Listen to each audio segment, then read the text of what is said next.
ایک سیاست کے حوالے سے چھوٹا سا فنی لطیفہ ہے کہ ایک خاتون نے اپنے ہونے والے خاوند سے کہا کہ میں شادی کے بعد آپ کے دکھ بانٹا کروں گی۔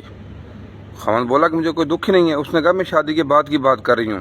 اس طرح ہمارے جو سیاستدان ہیں، علاقائی سیاستدان، M N A M P As سے لے کر اوپر تک، وہ ہمیشہ یہی کہتا ہے کہ اگر ہم جیت گئے تو انشاءاللہ آپ کے دکھ میں برابر کے شریک ہوں گے، اس پاکستان کو ترقی کی راہ پر گامزن کریں گے اگر میں جیت گیا تو۔ آج تک یہ لوگ جیتے نہیں ہیں، آج تک ان کو نہیں پتہ کچھ کیا کیا ہے۔ ان کا مقصد یہی ہوتا ہے کہ ایک سمپل سی بات ہے کہ جو شخص اپنا اقتدار ختم ہونے کے بعد عوام میں آنا گوارا نہیں کرتا، اس ملک میں رہنا گوارا نہیں کرتا، کسی نہ کسی بہانے باہر چلا جاتا ہے، تو وہ اس قوم کے ساتھ، اس ملک سے کتنا وفادار ہو سکتا ہے، کتنا مخلص ہو سکتا ہے۔ عام انسان کو اب یہ بات سمجھ آ جانی چاہیے تو بہتر ہوگا۔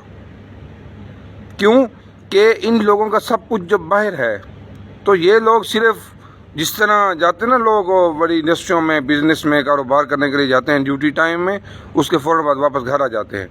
تو یہ اتنا اقتدار مل جائے، 5 سال پیسہ اکٹھا کر تھک جاتے ہیں، جب بیچارے اقتدار کے بعد پھر آرام کرنے کے لیے اپنے آبائی گاؤں میں، اپنے آبائی وطن میں چلے جاتے ہیں۔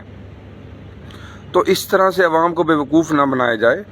عوام کو چاہیے کہ اب اپنی مرضی کے فیصلے کروائے، اپنی مرضی کی پالیسیاں بنوائے، اور ہمیں نہیں چاہیے یہ آپ ملک میں آپریشن کریں، مافیاز پہ ہاتھ ڈالیں۔ کیا کر رہے ہیں؟ کچھ کوئی فرق نہیں پڑا ابھی تک، سوائے اس کے کہ عوام ذلیل رسوا ہو رہی ہے، عوام پس رہی ہے غربت کی چکی میں۔ ان لوگوں کو کچھ بھی نہیں جا رہا، وہی سیاستدان ہیں، وہی کرپٹ مافیاز ہیں، یا ان کے کوئی اگر ہیں بھی صحیح تو ان کے سہولت کار لوگ ہیں جو یہ بزنس کر رہے ہیں ان کے بہاف پر، جو بڑی بڑی اپروچ والے ہیں، اتھارٹیز والے ہیں۔ تو اس میں عوام کے اوپر کیا فرق پڑنا ہے؟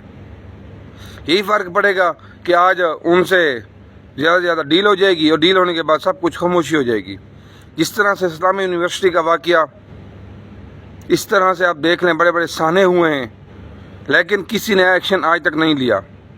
ایکشن یہی لیا ہے کہ ایک جماعت کو ختم کر دیں، باقی ہم اپنی مرضی کی حکومت کریں۔ تو آپ عوامی رائے کے مطابق حکومت کریں، فیصلے کریں، یہ نہیں آپ جی فلاں قائد محترم بن گیا، فلاں قوم کا خادم بن گیا، کوئی قوم کی بیٹی بن رہی ہے، کوئی قوم کی ماں بن رہی ہے۔ قوم کیا کرے؟ قوم کا قصور کیا ہے؟ آپ لوگوں کو شرم آنی چاہیے۔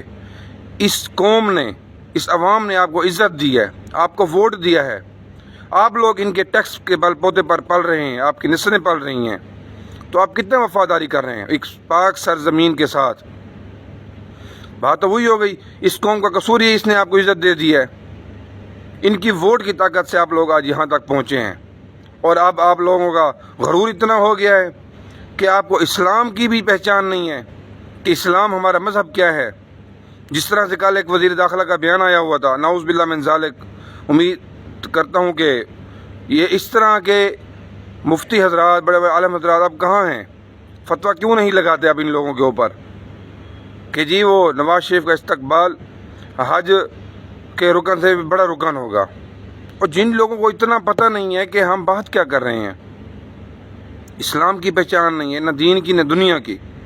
یاد رکھیں، دولت کا غلام کبھی بھی ایماندار وفادار نہیں ہو سکتا۔ تو جو بھی سیاسی لیڈر، کوئی لوگ آپ ان کو اپنے والدین سے زیادہ ترجیح دیتے ہیں، کس بات پہ دیتے ہیں؟ کیا ہیں وہ بھی انسان ہیں، انہوں نے کوئی قوم کے لیے کچھ نہیں کیا، وہ اپنے مفاد کے لیے لڑ رہے ہیں۔ قوم کے لیے کچھ کیا ہوتا تو آج سب کچھ ان کا یہاں ہوتا، دن رات وہ عوام کے اندر ہوتے۔